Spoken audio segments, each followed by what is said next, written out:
Alors ça, c'est plutôt une allumette.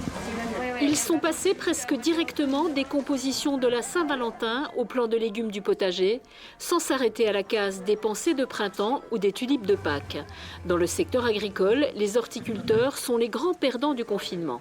Il y a eu quand même énormément de pertes sur les productions de printemps, comme les pensées, les vivaces, tout ça, ça a été une grosse perte. C'est des productions qu'on commence à l'automne, donc c'est vrai que ça représente des mois de travail et aussi une perte financière énorme. Cet horticulteur d'Amanier a dû lui aussi détruire 50 000 plants de fleurs bisannuelles en mars et en avril. Il déplore qu'aucune aide n'ait été prévue pour son secteur par l'Europe ou par l'État. Vendredi, son syndicat a rencontré le ministre de l'Agriculture, Didier Guillaume, pour lui lancer un SOS. Une rencontre a eu lieu pour travailler sur 3 axes. À la fois un axe au niveau de l'Europe pour avoir un dédommagement au niveau des plantes qui ont été détruites. Un axe au niveau d'une exonération de charges par rapport à la période où on a dû être confiné. Le 3e axe de soutien va concerner la communication. On espère que les gens vont revenir nous voir, consommer des végétaux d'ornement.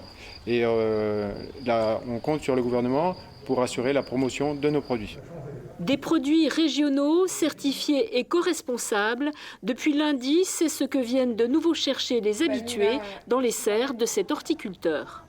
Je suis venu acheter des fleurs pour un peu le jardin et pour le cimetière aussi, une composition, puisque les cimetières ont rouvert hier et que bon, c'est un peu dans un état, il faut aller désherber, il y a beaucoup de choses à faire.